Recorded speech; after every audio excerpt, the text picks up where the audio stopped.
Hey, Shalom Yahab Hashem Yahushai Barakatham to all the brothers.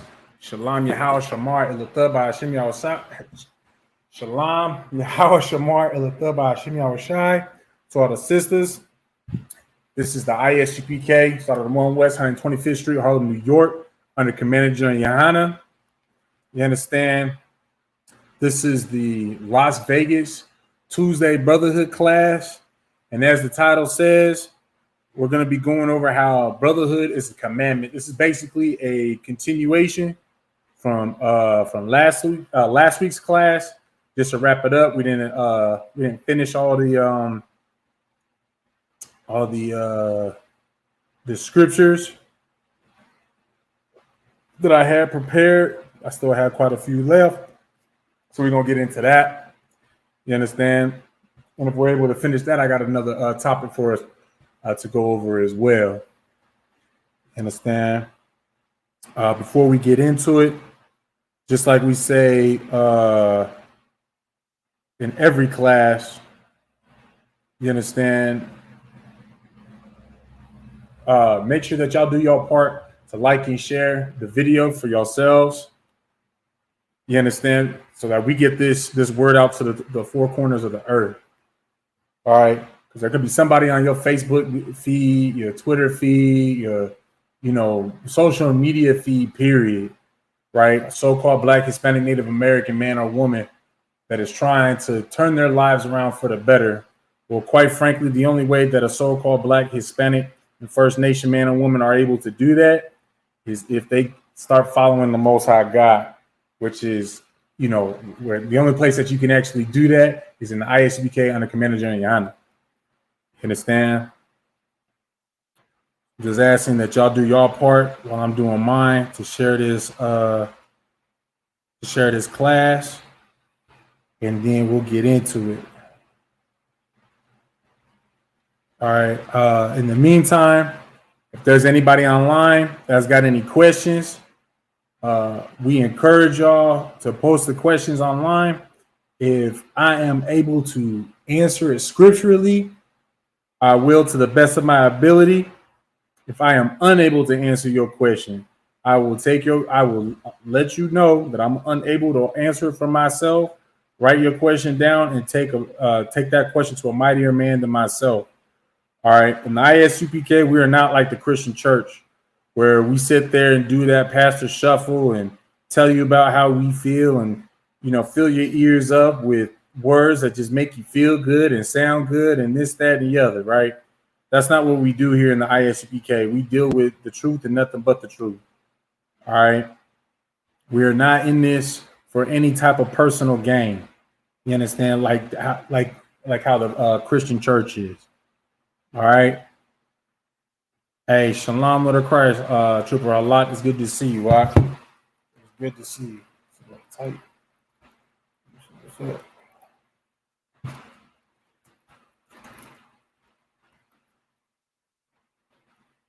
But yeah, if there's any questions, feel free to post them online. I'll get to them when I'm able to. All right. We'll find where we left off last week.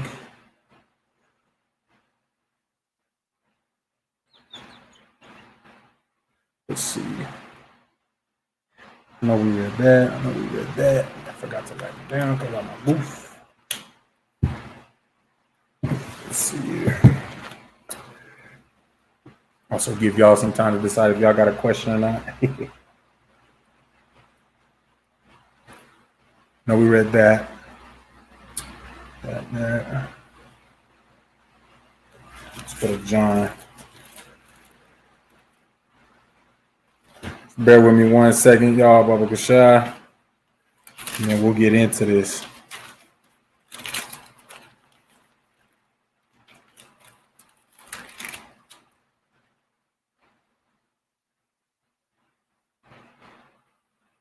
Okay. I think that's where we're going to start. Let me just check chapter 13.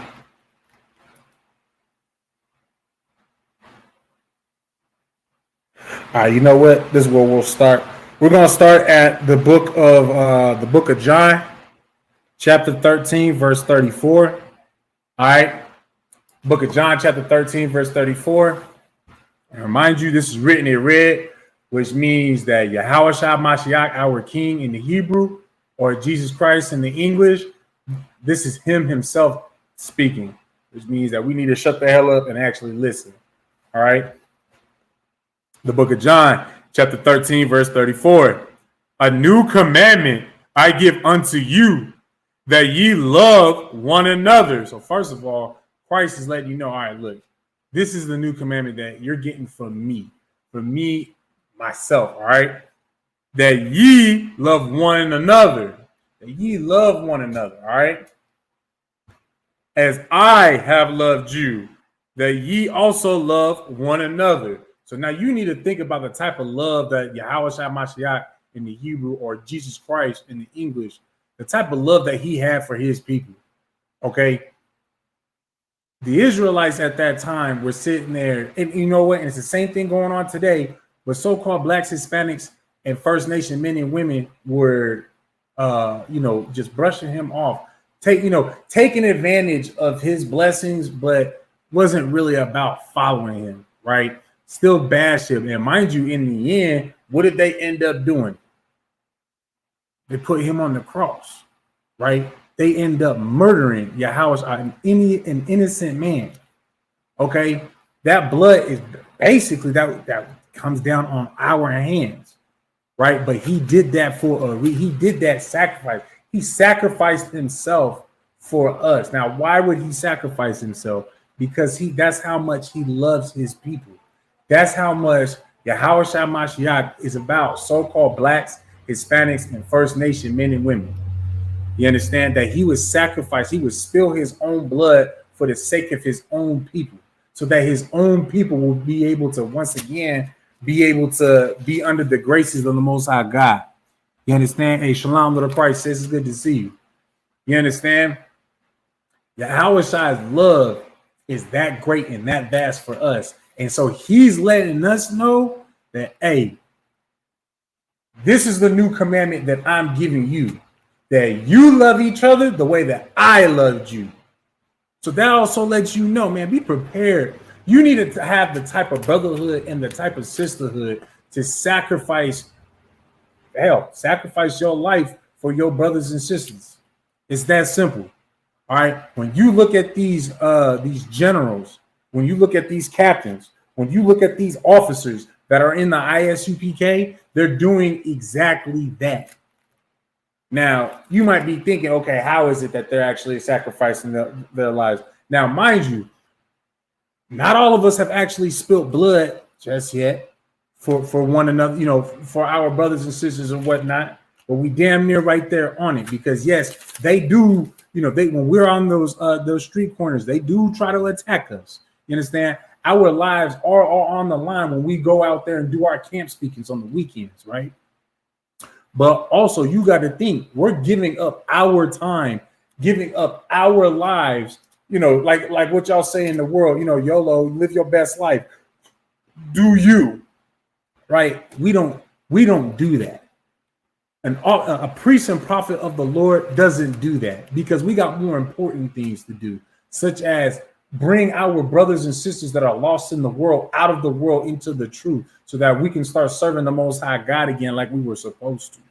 You understand? We sacrifice that, we sacrifice our Saturdays, we sacrifice our Sundays. I mean, hell, when you see a priest and prophet of the Lord, in teaching these classes, man, that priest is sacrificing his time to teach that class. You understand? That this is still a sacrifice that we make to make sure to actually rebuild our people. You understand? Because you know what, quite frankly, and I'm not saying this in a negative light, like I would really, I gotta drag myself into the car and, I'm like moping around all the way up into the classroom before I gotta start teaching. And I'm like, okay, gotta get this mopey face off of my face, and put my teaching face on, put my teaching voice on, because I don't want to do this. That's not what I'm saying. All right. But what you do got to think is I could make the choice to do something else, right? I could just be, sitting at home playing Xbox all doggone day. So I don't like PlayStation, just so y'all know. Y'all ever want to get me the new next gen consoles? I don't mess with PlayStation. Y'all give me the new Xbox. You hear me? But nah, I'm just playing. But y'all understand? And that doesn't go for just me. That goes for any of the brothers that are generals, that are captains, that are officers in the ISUPK. We sacrifice the things that we would want to do with our lives to serve, to do the will of the Most High God. You understand? And that's exactly what Yahushua Mashiach did. Because you know what? I'm sure there's plenty of things that Yahushua wanted to do for himself that would have pleased himself, but he didn't do it. A prime example, in fact, is that night before that Yahushua had the night before that Yahushua went to go die on the cross. Man, he played with the most, he prayed to the Most High God. He said, "If it is your will, pass this cup from me." Now, what did he mean by that? It's a simple fact that he didn't want to die, but he'll do it if that is the will of the Most High God. You understand? And that is part of the brotherhood that all Blacks, Hispanics, and First Nation men and women need to have when we actually look at our own people. We need to have that mindset. You understand? Xbox all the time. Hey, Shalom, Lord of Christ, good to see you. But y'all understand that? You need to have that type of brotherhood, because quite frankly, if we don't return, if we don't listen to Yahushua, if we don't do as Yahushua says and do as he does, mind you, he don't just talk the talk. He also walks, he walks his talk. So if we don't do the same just like he did, then, we're going to stay in the same condition that we've been in. Or, mind you, actually, because there are those of us that, push aside our worldly wants and desires to carry out the will of the Most High God. You understand? Quite frankly, as we're doing that will, man, everybody else is essentially, you just setting yourself up to get left behind, and that's putting it lightly. Okay, to get straight to, to keep, to put it blunt, really, man, you're gonna be part of that sword that you're gonna be part of Yahushua's sword that ends up spilling your blood when he returns. You understand? Because you just showing that you wanted to do your, you wanted to live in your worldly ways, in your sinful ways. You understand? Because to not be brotherly, to not be sisterly, you got to think that's a commandment right here. Yahushua just gave you a commandment in the book of John 13:34. You understand?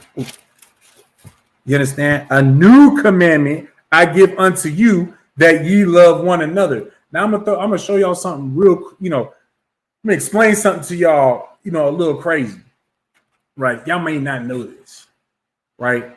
But when you go into the book of Deuteronomy, y'all do know that the Most High God was telling Moses the same exact thing, that it was already written that we needed to love one another, to love our brothers and sisters, to love our own nation, to prefer our own over the other nations. You understand? Matter of fact, we're gonna go ahead and pull that real quick. That's not in my in this breakdown right here, but we're gonna pull that just really quick. All right.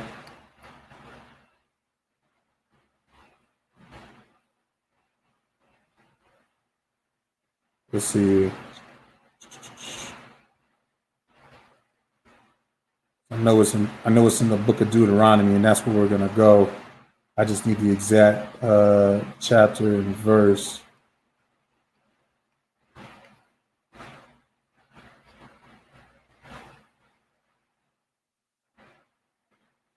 Oh, is it in Leviticus?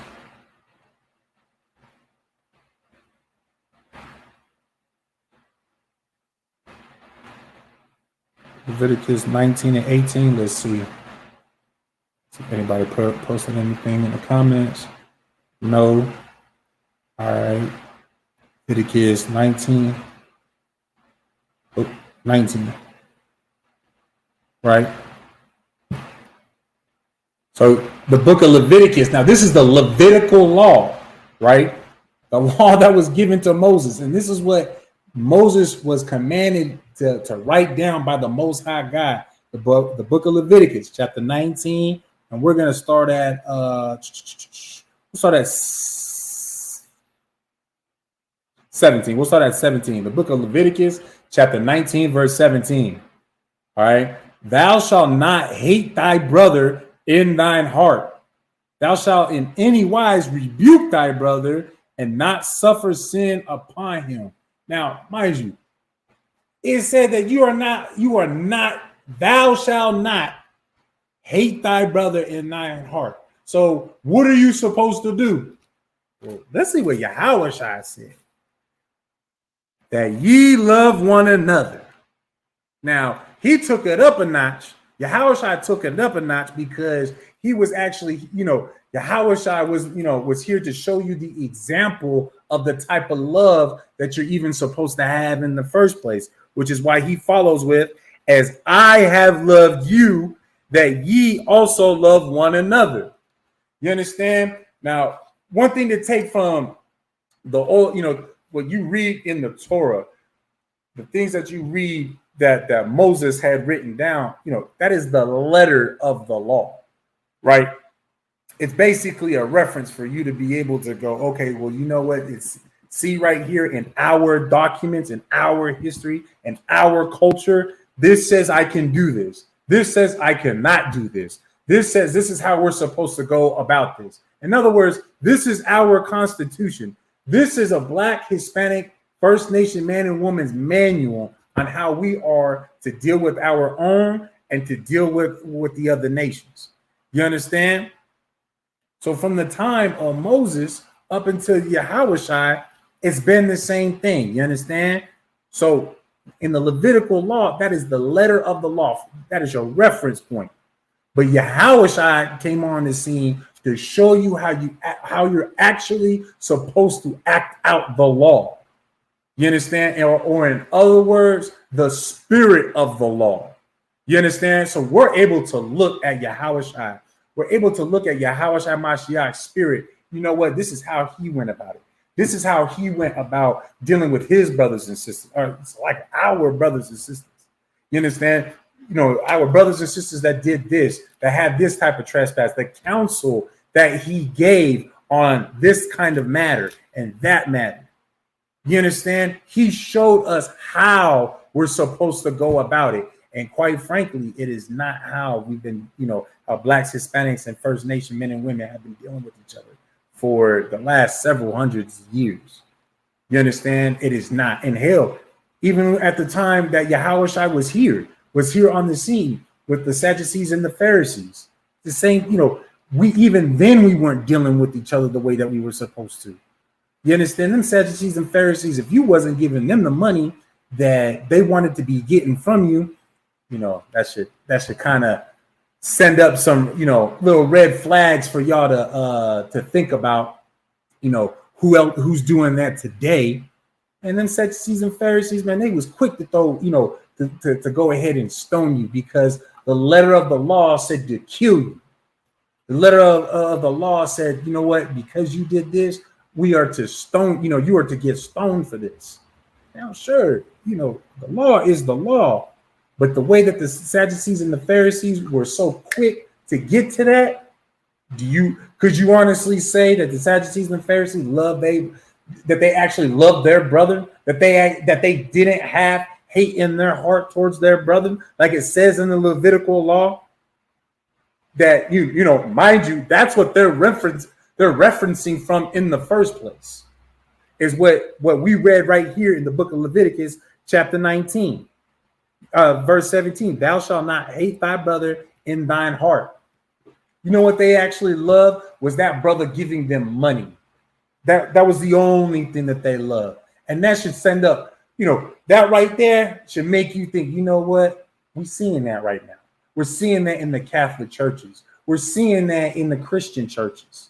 You understand? Hell, since everybody wants to try to align and talk about, because, elections is coming up. I believe they just had the Senate.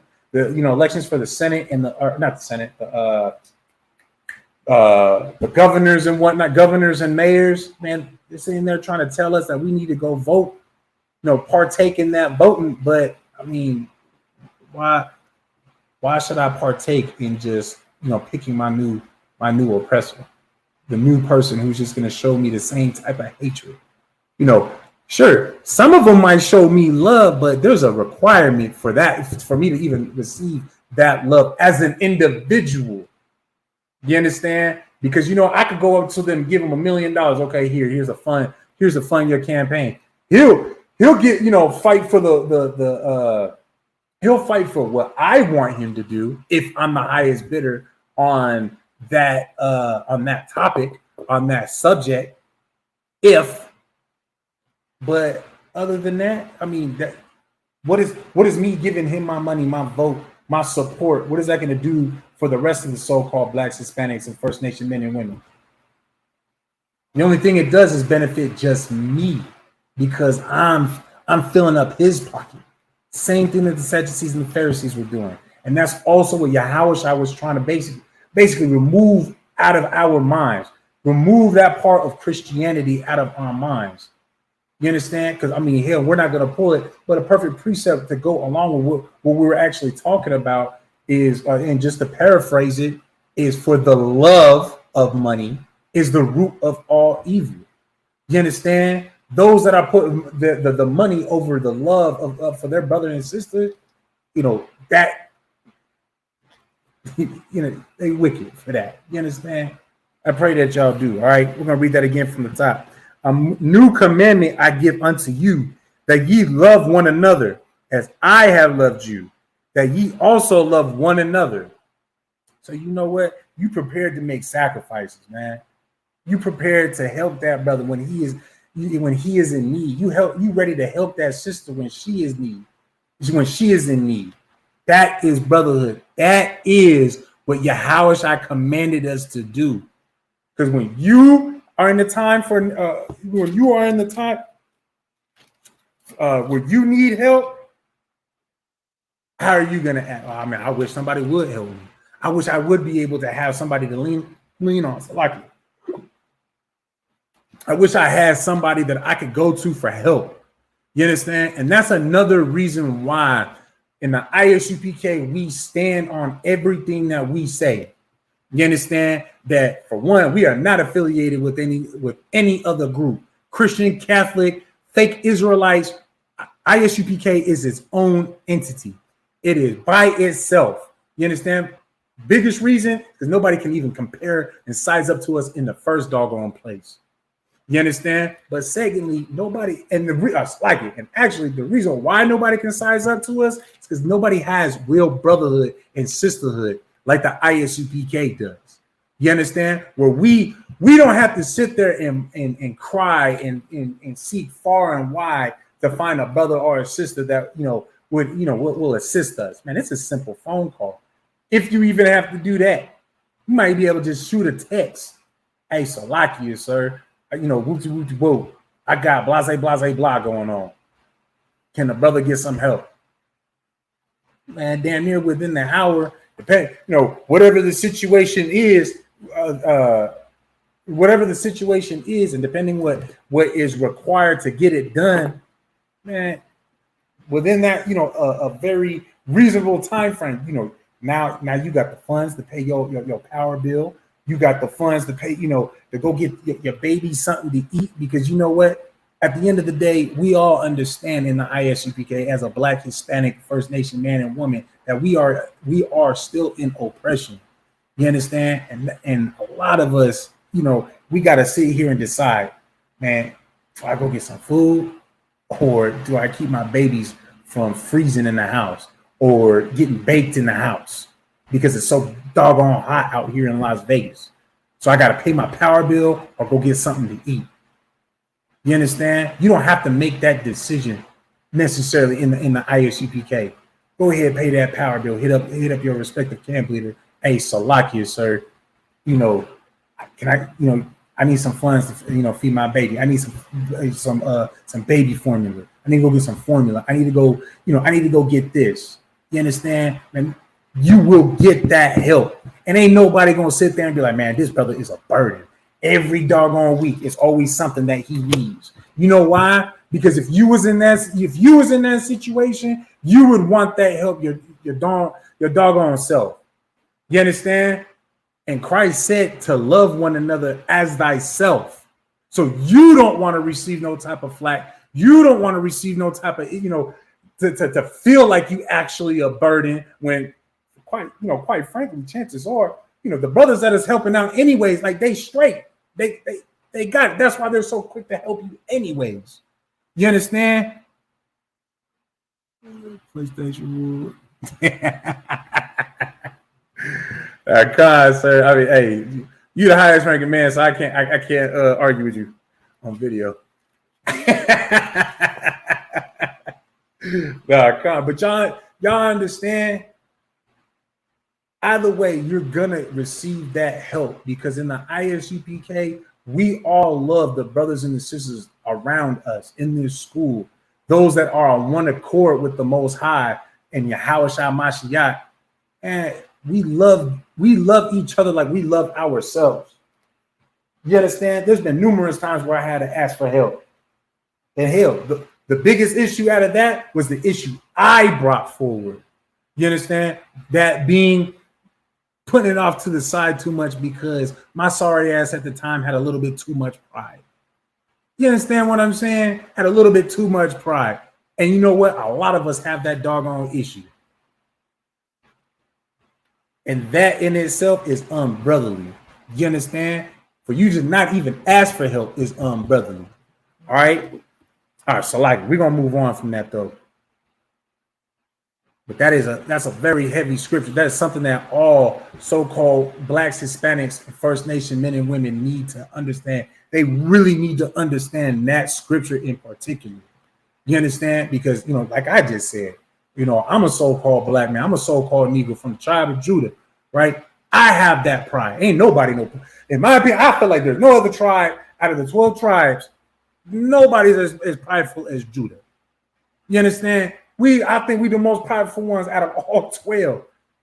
But that in that sense also makes us brotherly to have that type of pride. Because quite frankly, when this brother sees that I can put my pride away to ask for help, when it comes time for him to receive help, he's gonna look back on that and be like, you know what, man, he put that nonsense to the side and asked for himself. I'm going to do it now. You understand? Instead of waiting too last minute where, you doggone, you can't even get out of the hole that you dug yourself into because you waited way too long. Now it's becoming a burden. That's why it's unbrotherly not to even ask in the first place. I pray that y'all understand. All right, we're going to drop that. Now we're going to go to the book of John, chapter 15 and verse 12. The book of John, chapter 15 and verse 12. All right. And again, this is written in red. All right. Yahweh Shai Mashiach in the Hebrew or Jesus Christ in the English. You're talking again. Means shut the hell up and listen. All right. The book of John, chapter 15, verse 12. This is my commandment. So he's saying it again. That ye love one another as I have loved you. Now, the reason why I wanted, to even read this verse, even though he basically just said the same exact thing in the last verse, in the last script that I just pulled. Who repeats themselves more than anybody on the face of the earth? Let's see, we got a couple of brothers and sisters in the chat. Let's see who can tell me who repeats themselves more than anybody on the face of the earth. And it should be real simple. And there's a point to me even asking that question in the first doggone place.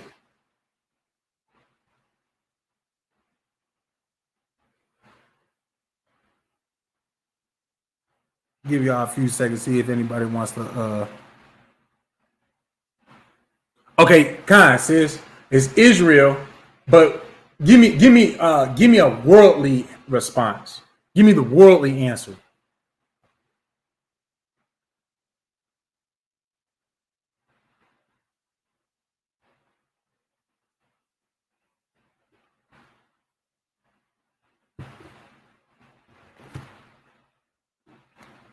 People that lie, no, that is not. That's not the. That's not the answer I'm looking for. I mean, maybe that's a lying tactic, I guess. I'm not really too familiar with that. Christians, no, that's not. You went from, come on, sis, you went from from Israel to Christians. You went from the right answer. I needed a worldly answer for Israel. You was right with Israel. Then you went way wrong with Christians. Although I do know what you're saying. Like in the Christian churches, they love to repeat themselves over and over with that, that hypnosis tactic of pay your tithes. God loves you when you pay your tithes. You know what I'm saying? You right on that part. Judites, you understand? Again, I wanted the worldly answer, but man, so-called blacks, Hispanics, and Native Americans. First Nation men and women. Ain't nobody repeat themselves more than so-called blacks, Hispanics, and First Nation men and women. Just think about it. Maybe somebody says something. Well, I wish you would. I wish you would. Oh, I wish you would. Or when the sisters girl,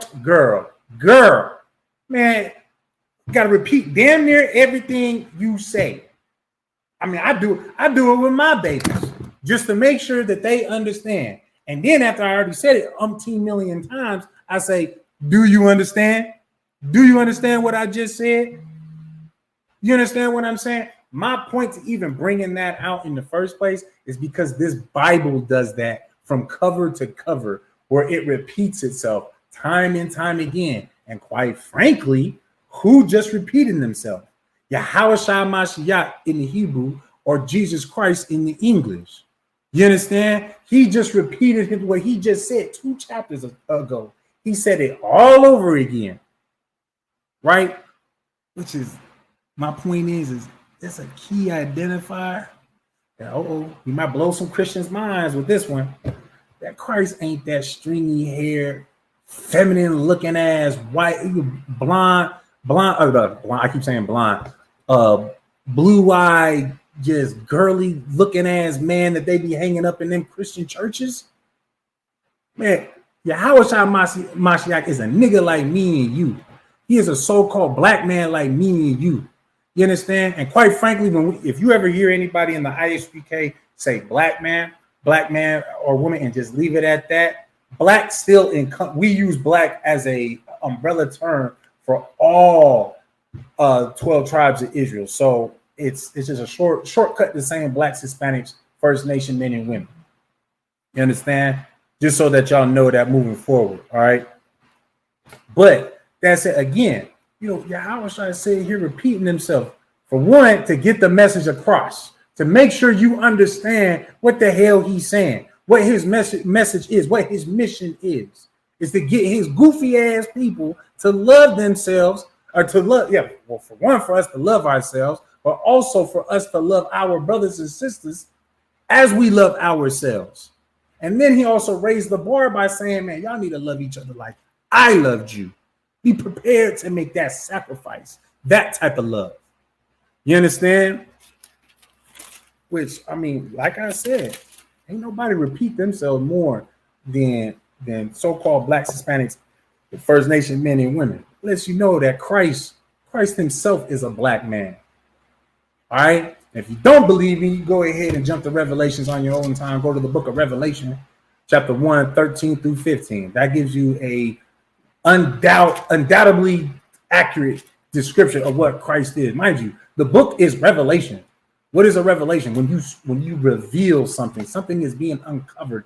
You are now discovering something. And quite frankly, if you are a doggone Christian and you were sitting there believing that, Jesus Christ really was some white man, even though we've never heard of a white man that died for anybody else, save his own personal gain, for his, maybe his family.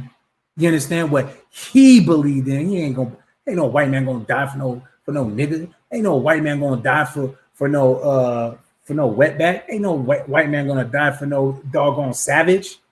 He ain't dying for us. You understand? That in itself lets you know that white Jesus, that's being revealed to you that Christ, Yahushua Mashiach, is actually a black man. You understand? And quite frankly, from the tribe of Judah. So that's why that's even heavier. In my opinion, that's what makes it even heavier as to the way that Yahushua was teaching. You understand? With the type of brotherhood he was bringing forward. Because mind you as well, like what I had said earlier with the pride thing, when you let pride get in the way from you asking help, it's unbrotherly. Do y'all really think that if Yahushua needed it, if he needed to ask for assistance, that he ever let pride get in the way of him? Now, mind you, to the letter of the law, Yahushua Mashiach is perfect. You understand? He didn't break no laws. He didn't break not a single one of these laws in this book. So that lets you know, no, he did not allow pride to get in the way. He was the perfect example in all ways of the law. You understand?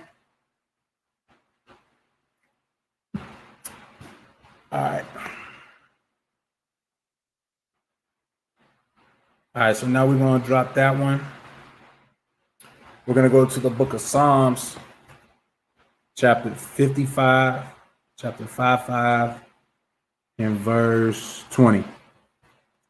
The book of Psalms, chapter 55, and verse 20.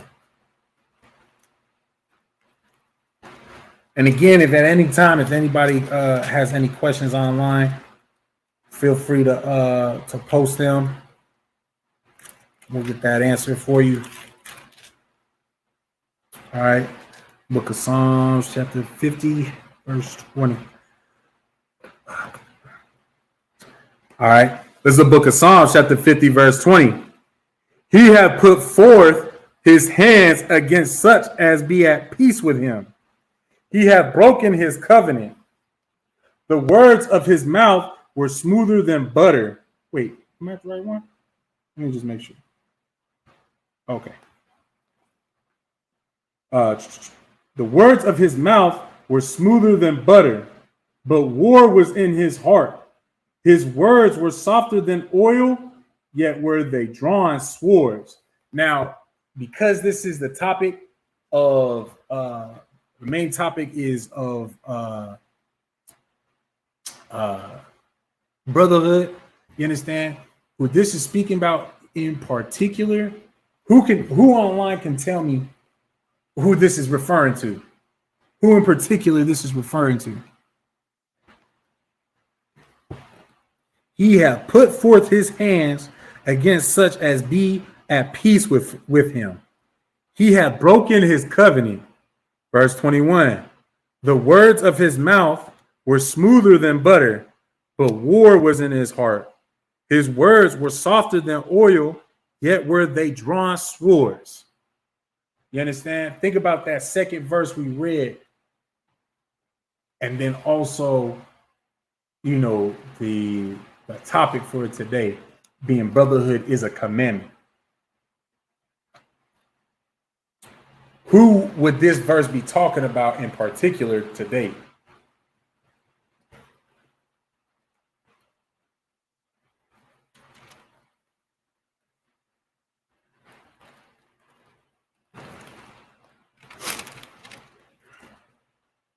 Give y'all a few minutes to see if y'all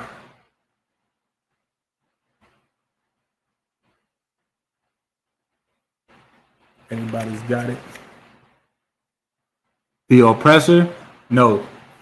You can use this for the oppressor because, of course, we all know that his words are smoother than butter, right?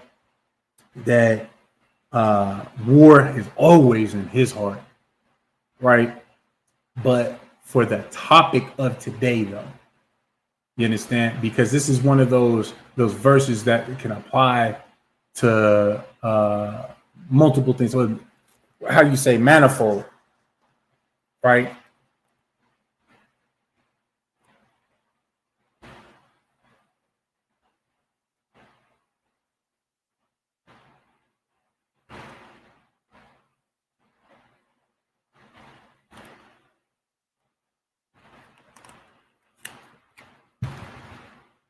Let's see. Israel toward each other. Okay, yeah, but give me a little bit more specific.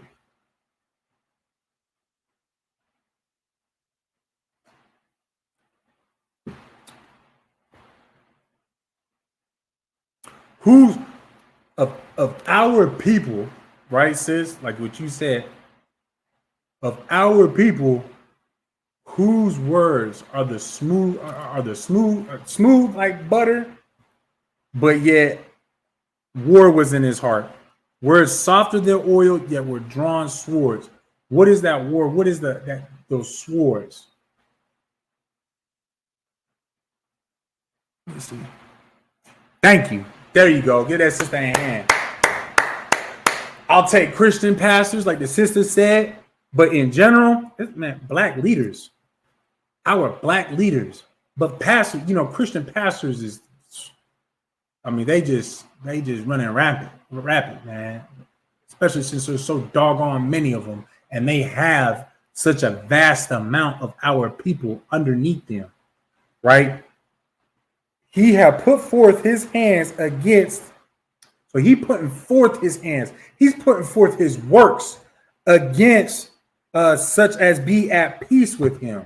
So who is that referring to? Man, that's that brother and sister that's in his church that, is at peace. Oh, not my pastor, but be struggling. You understand? He have broken his covenant. What is that covenant? Man, he took up that covenant of being a leader of his people and broke it because he's taking advantage of his people. He is going to war against his own people alongside with his oppressor, with our oppressor. So what the sisters has said. You understand? How you know that? Well, quite frankly, what do them Christian pastors damn near tell you? How, whatever you do, you could be a homosexual as long as you confess, Jesus Christ is your Lord and Savior, and he saved you in the blood of, you're saved in the blood of Jesus. You can still go to them gay bars. You can still go and, sleep with whores. You could go be a whore. You understand? You could do all the drugs that you want. You can go sell all the drugs that you want. As long as you paying me my tithes, you are more than welcome to come to my church and we can kumbaya, and I can tell you all these sweet nonsensical lies about the things you are doing will be forgiven. In other words, he took up the mantle. These pastors are taking up the mantle of being a leader for our people, but not leading them. You understand? Leading them to their death if there's any type of leadership that's actually being conducted. You understand? We're just being led into a slaughterhouse. You understand? Because mind you as well, those things that are allowed to happen in a Christian church, those things that are allowed to happen, those things will get you killed. The Most High God will kill you for those things. And that said, the Most High God is gonna, he's gonna have his time with them pastors, with our black leadership that have been failing us, that have that lack of brotherhood. You understand? That, hey, their love of the oppressor, their love of money is more important than what Christ actually said, even though that they love to quote what Christ said. Mind you, I'm pretty sure, them pastors love to pull some, John 13:34 and John 15:12, tell you that you need to love one another like you love yourself. Oh, they'll tell you that real doggone quick. But do they do it? Do they even love their brother? Do they even love their sisters? Do they even love their own people? I'm going to go ahead and answer the question right now. No, they do not. You understand? And it's always his church. It's never the Most High. Yeah, God. I mean, you know what? I'm gonna keep it a buck, sis. Not too familiar with that comment. She said, and it's always his church, not the Most High's. I mean, that makes sense to me. What you actually saying? I'm just not too familiar with people actually saying that. Because I mean, I'm not, to keep it a stack with y'all, I'm not too familiar with Christian churches, to keep it a buck with y'all. All right. I know enough that, you know, to teach a class, especially with the nonsense that, you know, Officer Shabal, Officer Bakar, myself, and Trooper Tazawar have seen for ourselves, you know, trying to just have an open dialogue with these, you know, doggone Christian pastors and how they conduct themselves. You understand? And then, of course, you know, little snippets of what you see on social media, you know, with how the Christian pastors conduct themselves, right? All right. So we're going to go ahead and we're going to drop that. As long as there's no questions, I'm going to drop that. Okay. Sister said, it's a fact, though. Train you be at. See, I'm supposed to get glasses. I really can't say it's a fact, though. Train you be at their church. Oh, train you to be at their church. Yeah, so not only am I blind, but, you know, my Hooked on Phonics subscription ended a couple months ago, and I'm not the strongest reader. You know, I'm a little retarded sometimes, especially when I can't see and I can't read. It's a lot here. But yeah, no, sis, and that's something that, you know, I've seen been spoken about a whole lot in the ISUPK. You understand? And quite frankly, when I had went to those couple of churches these last couple of weeks, you know, the things that we talk about in the ISUPK, how, you know, like for instance, General Hyman, he taught powerful class about the hypnosis in the Christian churches, right? And the hypnosis is, you know, basically they just say the same things over and over and over again. You know, like when I went to them doggone, they called them Bible study. It was Wednesday Bible study, but I think they read maybe 2 doggone scriptures and then sang about how God loves you and you need to pay your tithes for the rest of the hour and a half. But them 2 scriptures, they read that in like 30 seconds. You know, 30 seconds was probably too much of a time slot to actually read something out of the Bible, mind you. But then after that, they just sat there and pay your time. You know, like that's all it is. And they saying the same thing over and over. So like to the sister's point, right, is they train you to be in that church. They train you. They hypnotize you. They get you stuck on their nonsense. You understand? Hey, Shalom, little Christ says, good to see you. There's also hypocrites tied to, wait, what does that say? There is also hypnosis tied to the music and the gospels they sing. They have Sunday service on Wednesday nights. Khan says it was Sunday service on a Wednesday night. You know what I'm saying? And we was literally just going over that, Shemaiah, about how, you know, it's hypnosis. You know, there's, you know, y'all can look this up on your own time about the how science has discovered there's particular particular notes that you can play in a specific order, and music can literally dictate how you feel, how you think. Mind control, hypnosis. You know what I'm saying? Especially when you one of them Christians that go to church to just let the Holy Spirit just take over me and just don't even know what the hell you freaking saying. You're saying a bunch of gibberish. You don't even know what you're saying. So like I just remember seeing that when I was a kid for the first time. I asked, bro, Like, I'm sorry, but what did you just say? When do I learn how to speak that language? Oh, the Holy Spirit just takes over. Man, y'all, listen, it's hypnosis. Y'all just get way too involved in the music. Y'all get way too involved in the lies. And then that's why y'all act the way that y'all act. You know, Christianity is one hell of a drug. It's one hell of a drug. Because you know who else acts like that? Where they get real involved in the thing that they're taking, the real involved in the things that they're doing. Drug addicts. Drug addicts do that. You understand? So like, we need to get you some glasses for real. Yeah, I got an appointment coming up. That's not speaking in tongues. Okay, Quaid, King, whatever, man. You go. There's Jimmy. Oh, okay, my bad. No, Kai, exactly. David Sue King saw music.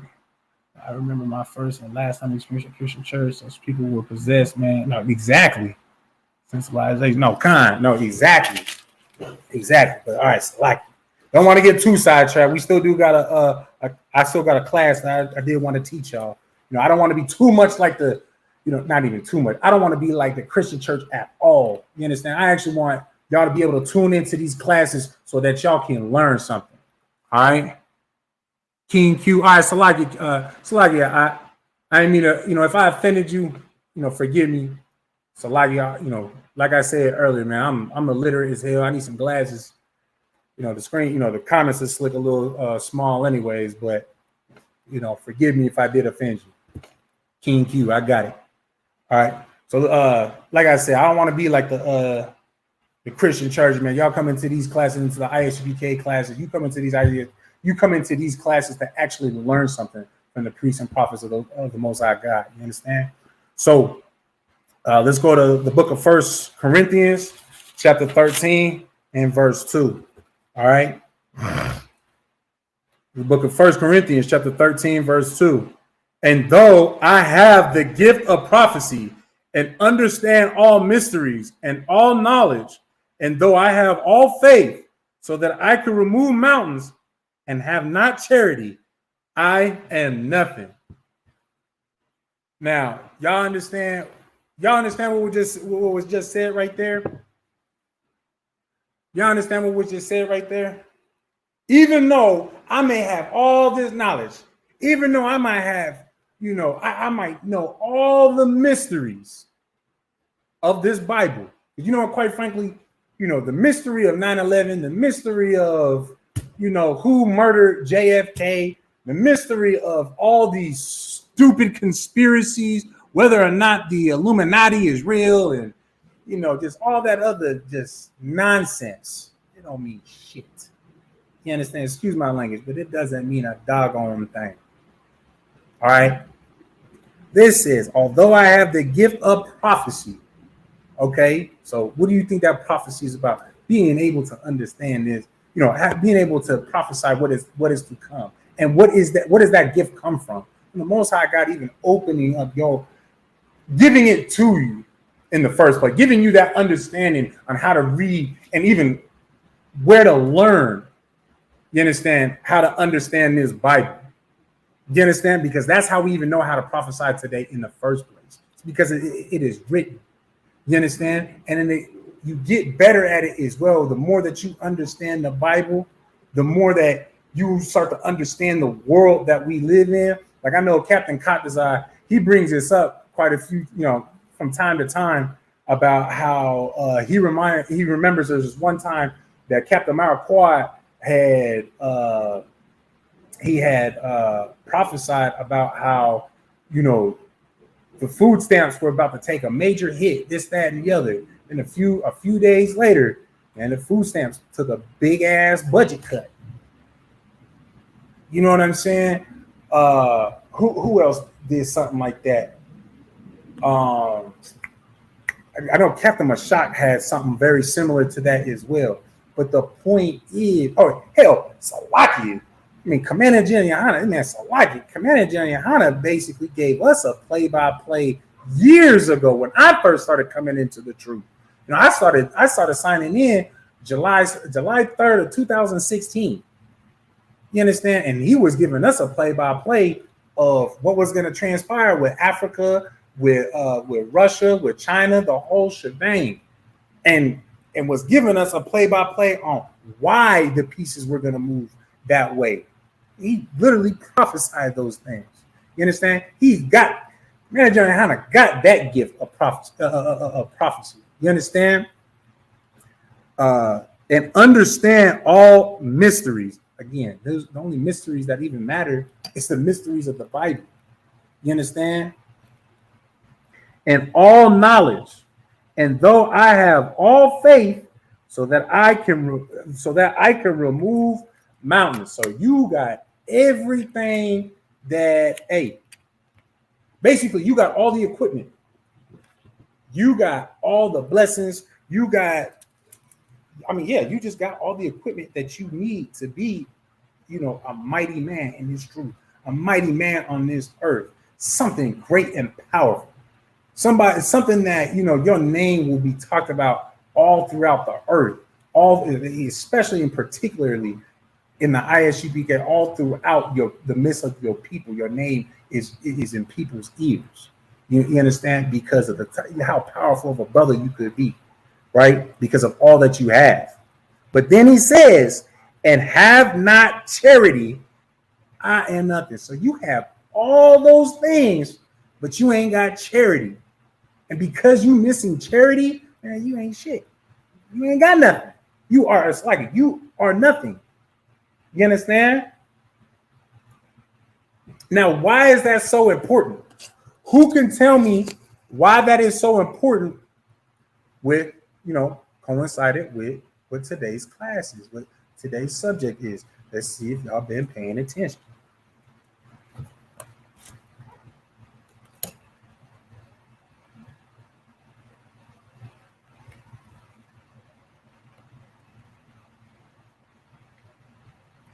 Let's see if y'all been paying attention. I'll give y'all a few moments while I get this set up, because I think we're going to finish up these scriptures.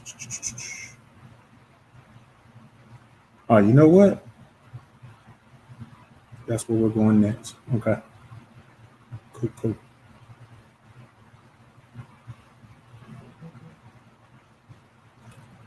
All right. Nobody wants to take a stab at it. I'm not seeing no responses. I'll give y'all a few more seconds.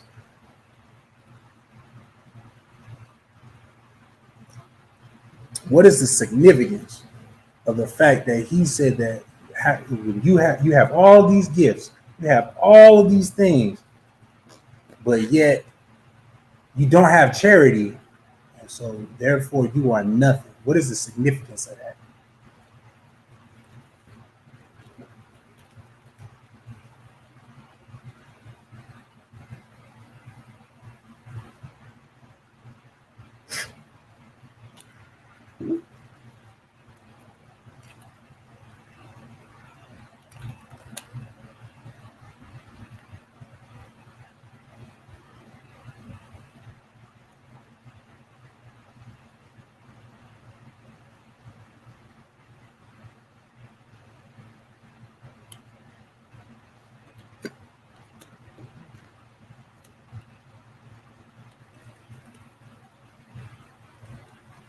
All right, no sweat. Oh, we got one. There is no gain from having the knowledge. No, that is not what I'm looking for. Because there is plenty of gain from having that knowledge. You're able to pass that knowledge on to your people. You're able to build your nation off that knowledge. You understand? You can prevent your people and yourself from repeating mistakes. Hell, like I said, building your nation. That's pretty self-explanatory. There is no gain for, okay. Don't keep his commandments. No. So the answer that I'm looking for is the fact that if you are not willing to have that charitable spirit to give to those in need, and those in need, the only people that are actually in need on the face of this earth are so-called Blacks, Hispanics, and First Nation men and women. Okay. If you're not willing to give to them, give at least some of your time just to pass out some flyers, just to doggone talk to a brother, just to, be a part of a clothing drive so that they can have some fresh clothes on their back for the first time in God knows how long, or to be a part of a food drive so that they can actually have a nice meal that's not coming out of a dumpster for the first time in Lord knows how long. You understand? If you cannot be charitable in any way to your people, you are nothing. Let me say that one more time. If you lack the ability to be charitable unto your own people, you are nothing. You're useless. You know why? Because then that just makes you a weak link. I would much rather take a brother that has absolutely nothing. Has no finances, there's nothing at all. But anytime that you ask him if he is able to help, he's going to help. He will be there. Might need a ride to get there, but he's going to be there. I would much rather have that brother fighting by my side than some brother that has everything in the world, knows everything, got money straight, great job, 401k, the whole shebang, but ain't willing to give nothing up, ain't willing to give me nothing, because you know what? Or not give me nothing, but just is unable to be charitable. You understand? I would rather take the brother that has nothing, that is charitable, simply just because, you know what? When shit hits the fan, that brother that has nothing but his charity, I know he's going to stay by my side.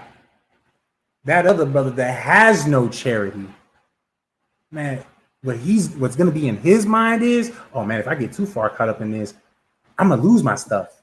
I might get hurt. I might, something might go wrong his way. You understand? He's worried about himself. When a person does not have does not have a charitable spirit about them, it's because they're only worried about themselves. They're selfish. That's why they are nothing. You understand?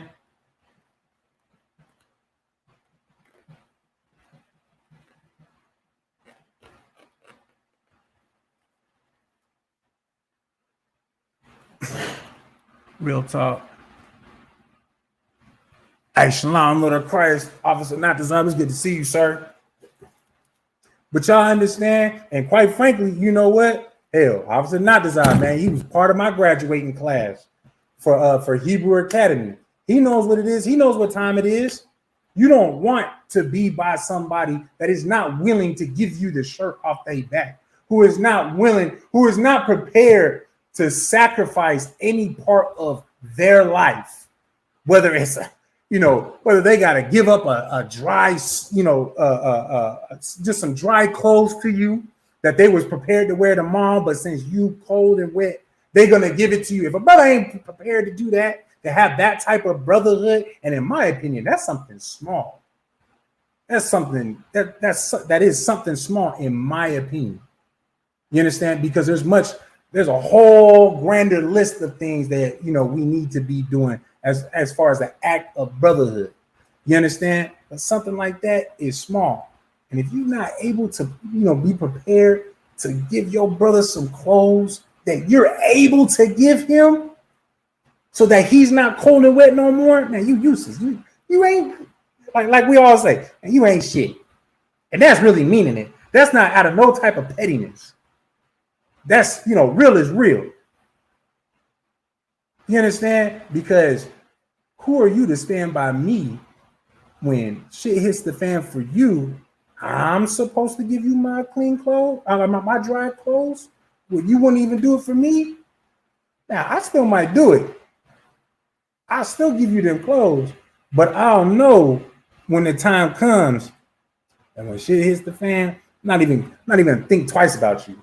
Aside from after everything is said and done, okay, is that brother all right? Can we get a head count? Can we get accountability? Is his brother still breathing? You understand?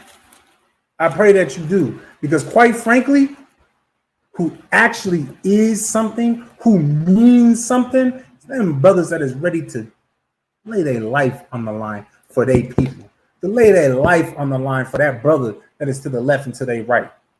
You understand? Put their life on the line for that sister that is in dire need. You understand? That knows nothing but just hate in her life because of how she's been treated all her life since she was a little girl. You understand? That brother that's ready to, that's ready to put his life on the line to protect her. That's who matters, because he's got a charitable spirit. You understand? And mind you, that charitable spirit lets you know that brother has got his nation in mind. He's got his king in mind. He knows that we need to walk foot for foot, step for step, just like our king did, so that we can actually rebuild our people. You understand? All right. We're going to drop that now. Now we're going to go to the book of 1 John, chapter 5, verse 3. The book of 1 John, chapter 5, and verse 3.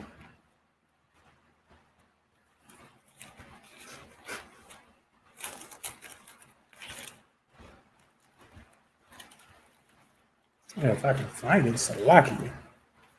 Y'all got any questions, man? I encourage you and post them online, because mind you as well, you might be thinking the same question that somebody else is thinking. Man, sometimes you got to be the one to step up and ask the question for them. That in itself is brotherhood. That in itself is sisterhood. There we go. On. All right. This is the book of 1 John, chapter 5 and verse 3. For this is the love of God. This is the love of God. All right. This right here is, I believe, one of the biggest Christian killer verses that you can use to just, you kill a Christian, you can murder him. There's a straight massacre with just this one verse. All right. For this is the love of God. In other words, this is how you actually show that you love God. All right. That we keep his commandments. Hold on. There might be somebody that didn't hear me. Hold on. So let me read that again from the top. For this is the love of God, that we keep his commandments. Man. So, in other words, when you hear these Christians talk about, oh yeah, I love my God, I love Jesus, I love God, just honestly looking and sounding stupid, because you know goddamn well they're not, that we keep his commandments. They're not keeping his commandments. So they just looking foolish. Because you know, as soon as they get done talking about, oh, I love God, praising God, they're going home being a homosexual. They're going home to smoke some weed. They're going home to smoke a cigarette. They're going home to sleep with their brother's wife. They're going home to sleep with another man. And I mean, hell, quite frankly, this is 2022. You know, that pertains to both a woman and a man, especially in the Christian church. You understand? For this is the love of God, that we keep his commandments, and his commandments are not grievous. You understand, man? Listen. Following the Most High God, doing what the Most High God tells you to do, really is not that. It's not difficult. It is not. You know what's grievous? It's following all these stupid ass laws that the so-called white man has for us. Like, take one for example. Marriage, right? There are certain circumstances where you can't put, your significant other, your husband or your wife, on your insurance unless you are legally married. So in other words, you have to get the government involved in your marriage for them to actually recognize that is your spouse. So which also means you got to fork out all that money just so that they can legally be your spouse, so that they can have some insurance, so that y'all can buy a house together, so that y'all can have certain benefits that, quite frankly, like, why? Why? It's tedious. It's tedious. You're coming after my pocket. And why? You understand? And of course, there's many, many other laws that it's just like, are you serious? You know, what is it? I know they got a law in is it Ohio? I think maybe it's Seattle. Is it Washington or is it Ohio? Whatever. You know, there's a state that you're not allowed to walk backwards while eating an ice cream cone. If they want to get stupid, they can hem you up for that. And why do you think they got them types of laws? You know, they're only going to enforce that on certain people. Do I need to name it? Probably, because, you know, Lord allow, we got some Christians that are in here that actually want to learn. You understand? Learn about this world. Learn about the Most High God, right? They're going to enforce that on so-called Blacks, Hispanics, and First Nation men and women. You understand? That is where I was going with my answer, sir. The answer with which one says Salakia. All right. Keeping the law, statutes, and commandments of the Most High God it's not difficult. Oh, okay. It's not difficult. It's not grievous. It's not going to be tedious. What? You really think it's going to be tedious for you to gather together with your people? Man, listen, you only think that's going to be bad because you've never been to a Passover. You've never been to the Feast of the First Fruits. You've never partaken in any type of high holy day. Where, mind you, where Blacks, Hispanics, and First Nation men and women are actually able to come together, pour up some liquor, and absolutely no fights. You don't know what that's like. So of course you're gonna think it's gonna be tedious to have to, you know, to make little travel plans to go and congregate with your people, to be amongst your people, to serve the Lord with your people. You just don't know. And quite frankly, you just too in love with the filth, those filthy sins that you do in the first place. Being a homosexual, being a drug addict, being an adulterer, a fornicator. You understand? You're too in love with doing them things. Too in love with being a murderer. You understand? That's why it seems difficult to you. About charity? Okay, come on, sis. It's a like you. All right. All right, we're going to drop that. Now we're going to go to the book of 1 John, chapter 2 and verse 10. Book of 1 John, chapter 2 and verse 10.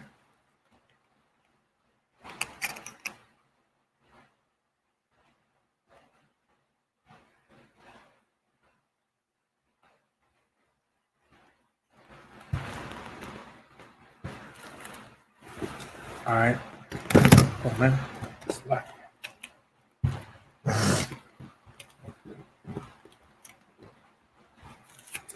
The book of John, it's like the book of 1 John, chapter 2 and verse 10. He that loveth his brother abideth in the light, and there is none occasion of stumbling in him. So that right there is let you know, man, if you love your brother, it's not going to be a secret. It's not going to be a secret that you are prepared to do what needs to be done to make sure that your brother is provided for and cared for, that he is okay, that he is going to be able to eat that night. He is going to be able to, you know, have a place of refuge for when times get harsh. You understand? It's not a secret. Not a secret to him and not a secret to anybody else. You understand? Where they can simply, actually, you know what? I'm gonna pull this what you gonna call it? Can't even think. Precept. So like you.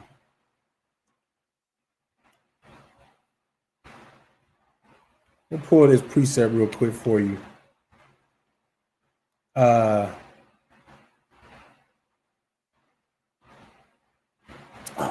damn. What was the keywords that I needed for it? So I can look it up. He that lovely, but better than there is none occasion. Oh, now I know what I need. Hold on, so like you.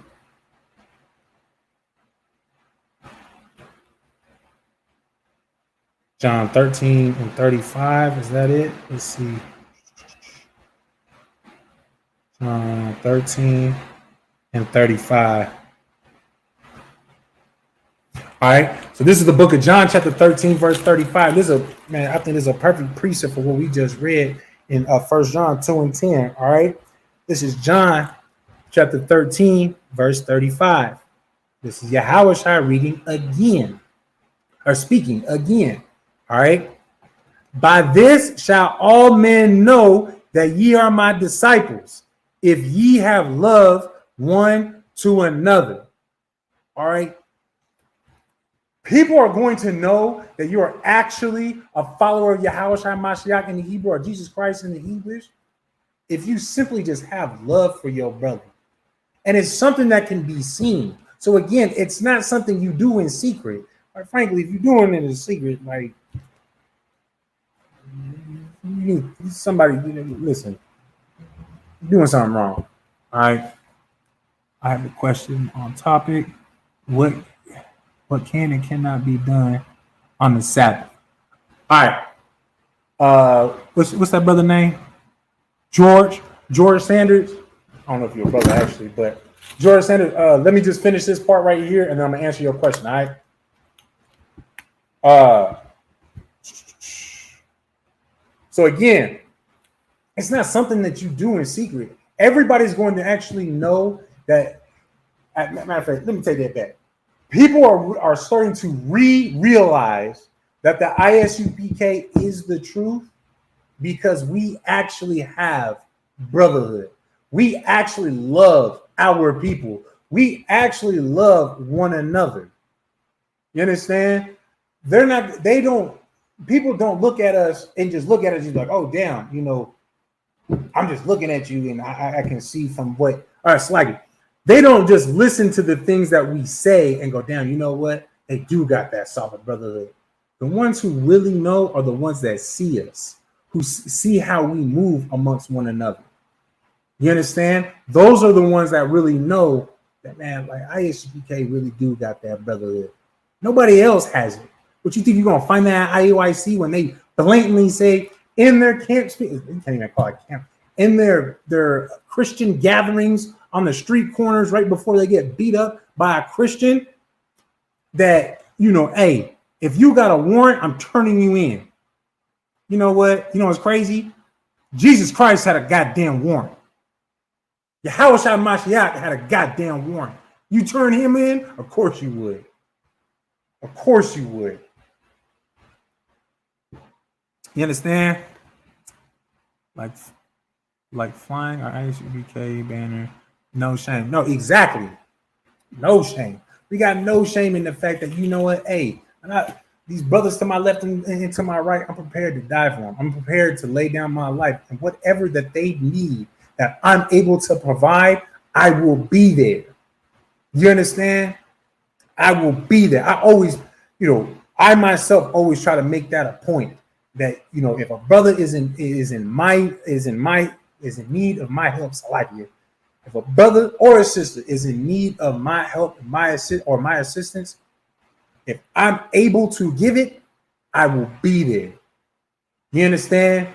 If it's a financial issue and I have it, I'm going to give it to you. If it's something that I have that you need, I'm going to give it to you. Now, we'll hash out the details later. You need this, so I'm going to make sure that you have it. You understand? If it's something that I just want, but you need it, why would I put my wants over your needs? That's unbrotherly as hell. You understand? That is not something that Yahushua would do himself. You understand? So therefore, I wouldn't do it. You understand? And I pray that y'all wouldn't do it either. I pray that y'all actually learn something about some of this brotherhood. You understand? All right. Now, the brother It's like, I'm not sure if he's a brother. George Sanders says, I have a question off topic. What can and cannot be done on the Sabbath? All right. So to answer your question, it's actually real simple. All right. Do you want to cook? Are you asking because you want to know if you're allowed to cook on the Sabbath? Are you asking because you want to know if you're able to have sex with your woman on the Sabbath? Are you asking because you want to know if you're allowed to, I don't know, what else did people try to say? Go shop, go to the park. If you want to know, are you trying to get clarification on whether or not you can go do things that basically please you? The answer is yes, you are. What the Sabbath is supposed to be is a day for you. It's a guaranteed day that the Most High has set to the side so that nobody had to work. The Sabbath I'm just going to paraphrase the scripture. You can look it up yourself. I'm not sure exactly where it is, but you just look up the Sabbath was created for man and not man for the Sabbath. Okay. In other words, the Sabbath is for you, bruh. It's for you. Man, you want to, man, bruh.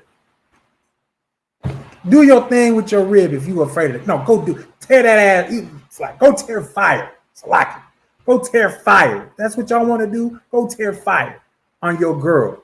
If you want to, take the kids to the park or go to some state park or something like that, man, go do that. If you want to whip up a big old feast meal, man, go do that. Because mind you, the Sabbath is for you. This is your day off. Okay. The only thing is, the reason why there's a big, what's the word? The misconception that we have with the Sabbath is, for one, okay, so you understand Most High in Christ. But anyways, I'm still gonna finish my thought. The big misconception with the Sabbath is, for one, we're still in oppression, so we don't even really truly understand, having a real day off. Because mind you, they try to get you to go to Christian churches every Sunday. When let's be honest. What Christian really genuinely actually likes going to them Christian churches? Y'all, our people only went because, ultimately we fear God. We do have a fear of God. We do have a zeal for God. It's just we have a lack of knowledge of God. You understand? Because the oppressor taught us in the Bible. Now that's exactly it right there, sis. That's really, that's where the big misconception even really starts in the first place.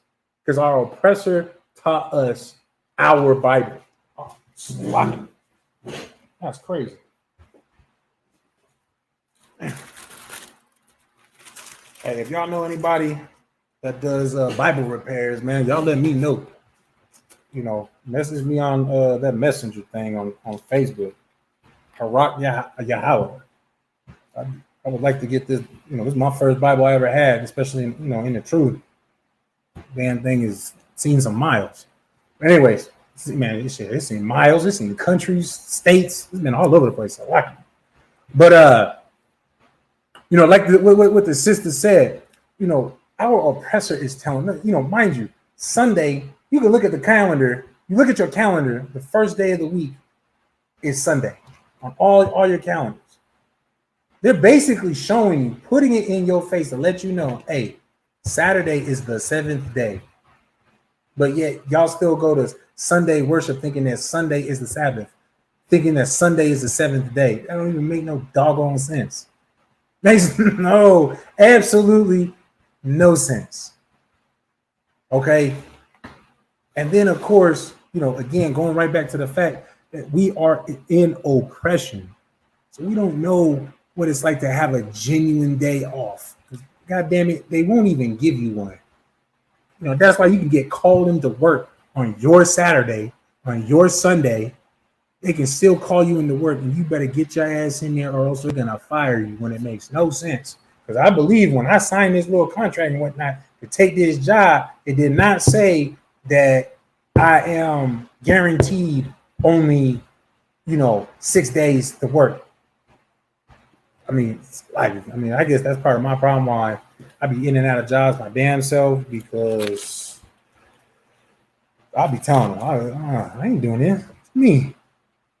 I'm off today. You lucky I even answer the phone. Don't call me with this nonsense. It's lucky. But, like I said, that's why I be losing my jobs. It's lucky. All right. So, George, you said you understood. So Most High in Christ, glad that I was able to answer your question. If you got any more questions on that, feel free to type it up in the chat, man.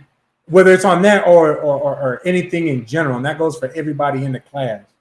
You understand? And ISUPK, man, we encourage questions. You understand? We are here as priests and prophets of the Lord. We are here to edify our people, not to. Oh, you got a question? Well, make sure you sing, man. Make sure you pray. Make sure you pay your tithes, man. That's not what we're doing. We're not the Christian church. You understand? We're not here to sing a song. We're not here to sit here and dance. This is not entertainment hour. You understand? We are here to edify our people. You understand? Because clearly the Christian church has failed George Sanders, because he had to ask that question in the first place. If the Christian church was actually, or the Catholic churches, Christian in the Catholic churches was actually doing their jobs, he would know this already. You understand? All of us would know that answer, but they are failing us. They're not teaching us the Bible. You understand? All right, we're going to drop that now. We are going to go to the book of Isaiah, chapter 9 and verse 18. The book of Isaiah, chapter 9 and verse 18. Right? 18 or 19? Yeah, 18. And again, y'all got questions, man. Put them in the chat.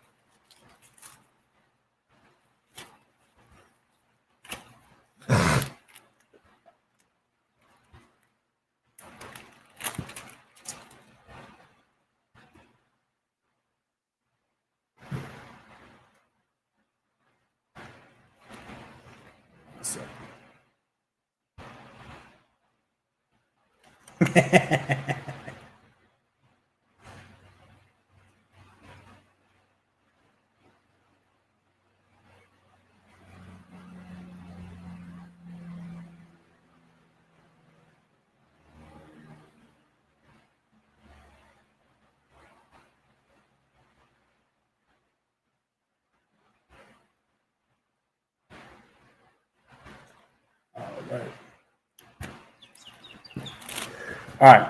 So this is the book of Isaiah, chapter 9 and verse 18. All right. For wickedness burneth as the fire, it shall devour the briars and thorns, and shall kindle in the thickets of the forest, and they shall mount up like the lifting up of smoke. Through the verse 19, through the wrath of the Lord of hosts is the land darkened, and the people shall be as the fuel of the fire. No man shall spare his brother. Verse 20, and he shall snatch on the right hand and be hungry, and he shall eat on the left hand, and they shall not be satisfied. They shall eat every man the flesh of his own arm. Verse 21, Manasseh, Ephraim, and Ephraim Manasseh, and they together shall be against Judah. For all this anger is not turned away, but his hand is stretched out still. Now, this is talking about the, basically the unbrotherliness that came between the northern and the southern kingdom, between Judah and Ephraim and Manasseh. You understand? And northern and southern kingdoms, right? Through all of that, it put us in a position where we're constantly stealing from each other. We're killing each other. We are devouring each other. You understand? The fact that it's happening today lets you know that this did happen before. It's like, what is it? Ecclesiastes 1 and is it 9? Maybe it's 10, where it says, "For there is no new thing under the sun." Right? It's Ecclesiastes 1 and 9. It's either 9 or 10, one of the two. So like, but you know, the fact that it's happening today, us mistreating our own today, lets you know, man, it happened before, and that's why we're reading this biblical account. You understand? We're reading this account in Isaiah about how we are just, man, we're stealing from each other. Like while I'm stealing, it literally said, with my right hand, I'm taking from you. But while at the same time, my left hand, I'm eating. So what do you think I'm doing, man? I'm taking a big old bite of this, stealing, putting it in my left hand, and keep on going. And I'm just taking what I can. And that's what we're doing to each other, so-called Black, Hispanic, First Nation men and women to each other. You understand? And of course, it all starts with the fact that our goddamn oppressors turned us against each other. The so-called white man turned us against each other to even act like this in the first place towards each other. But again, like I said in the very beginning of class, that is the significance of the ISUPK for so-called Blacks, Hispanics, and First Nation men and women to be able to turn their lives around for the better. It only can happen here. That's why we have these classes, so that we can stop this. You understand?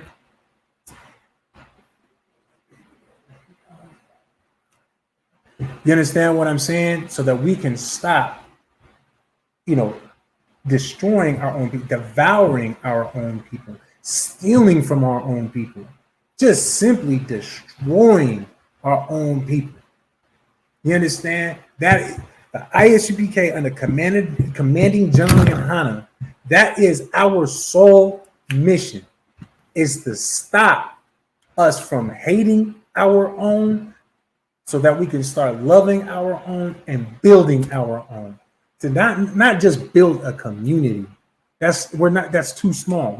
We're trying to build an entire nation of people who love themselves as individual and themselves as a nation. Because guess what we read in the very beginning of today's class? The new commandment that Yahweh Shai Mashiach had given you in the first place, that we are to love one another like we love ourselves, for you to love one another like he loved you. You understand? That's what we are building in the ISUPK under commanding General Yohana. You understand? If y'all got any questions on that, go ahead and post that up in the chat. I'm gonna go on to the next verse. What is that? The book of Micah, chapter 3, verse 1.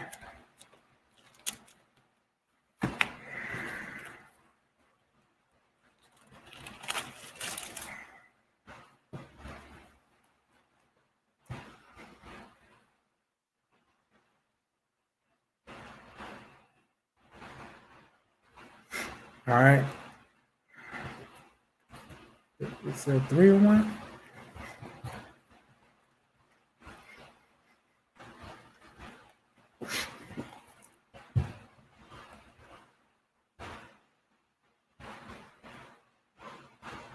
One second. Give me 1 second.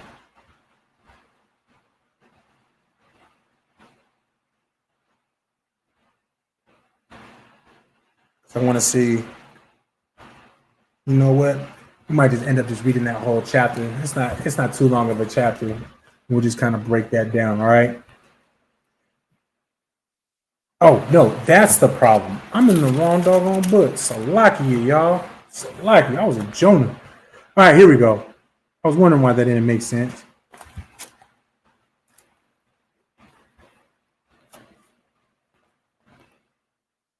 All right.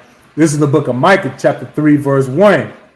And I said, hear, I pray you, O heads of Jacob, and ye princes of the house of Israel. Is it not for you to know judgment? So right now, Micah is saying, man, and I said, here, I pray. So he said, man, I need y'all to hear this because I'm praying, man. I'm praying for you. Oh, heads of Jacob. So that is literally our black leadership.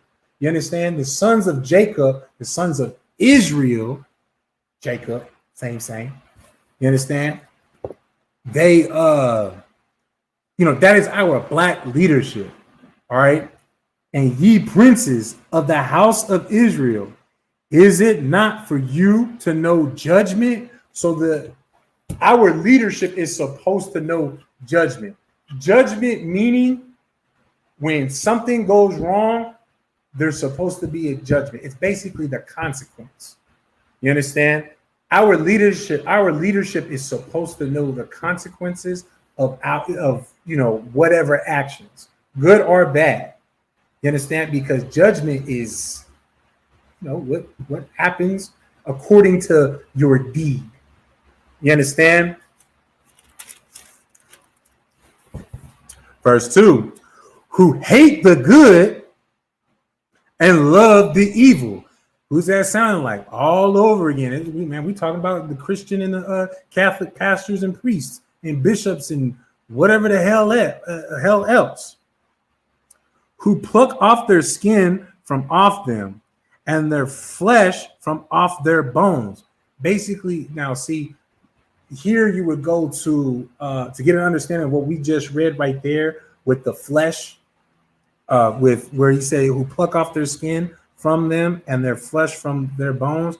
You would want to go into to Genesis. What is that? The second or the third chapter when Adam gets Eve and she says, "Well, this is my flesh of my flesh, bone of my bones."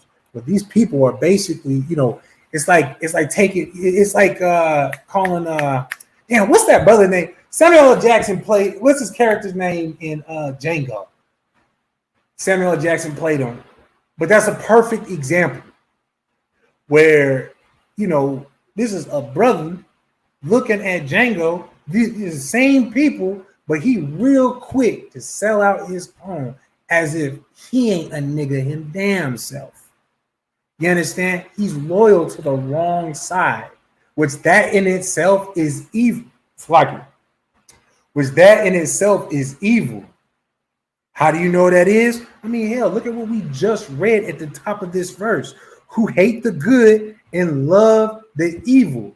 If Christ himself was saying in what we read in, what was that in Matthew? It's like in John 13:34 and also in John 15:12 that we are to love one another as we love ourselves.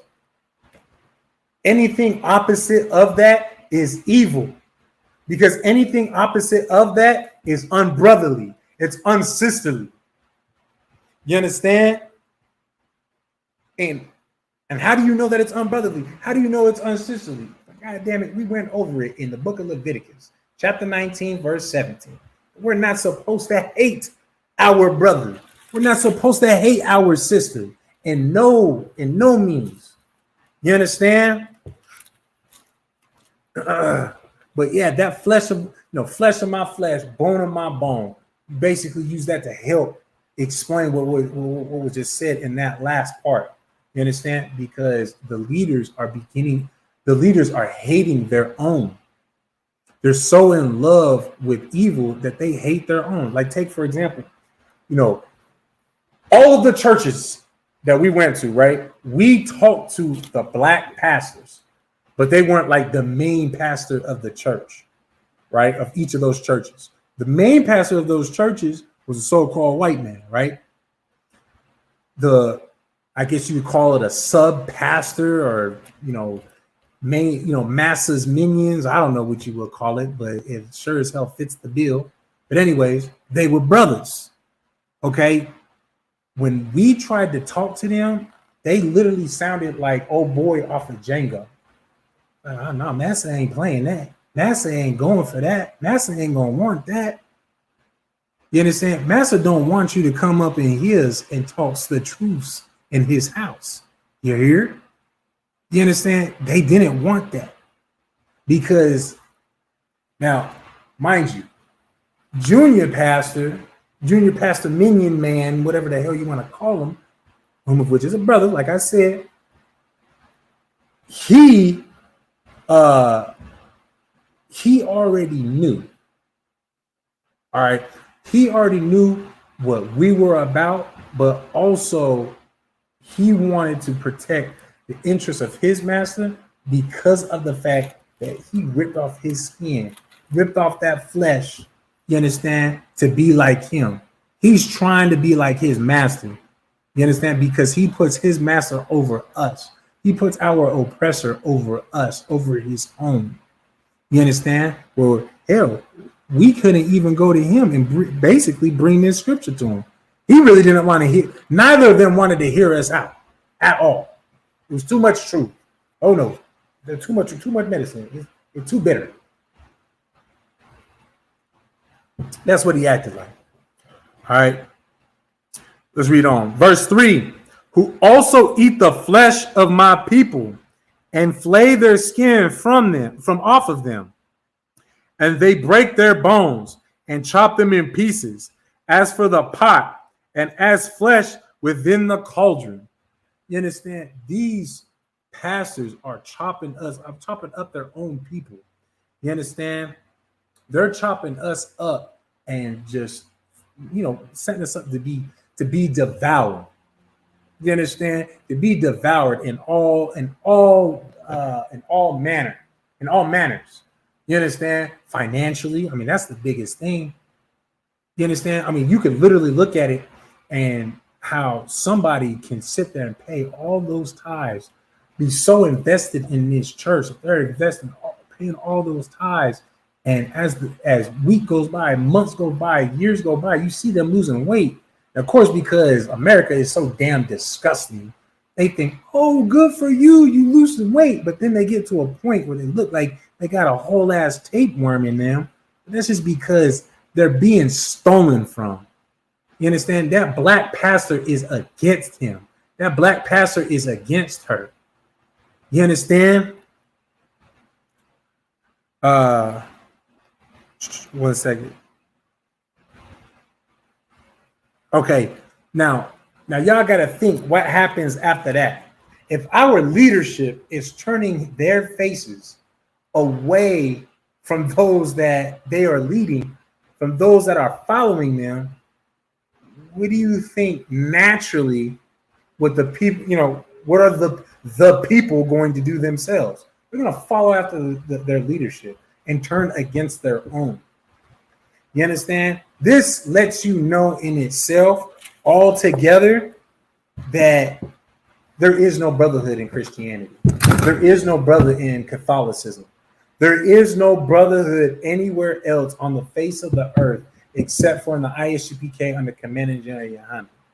You understand? Nobody loves so-called blacks, Hispanics, and First Nation men and women more than the Most High God in Christ and the ISUPK.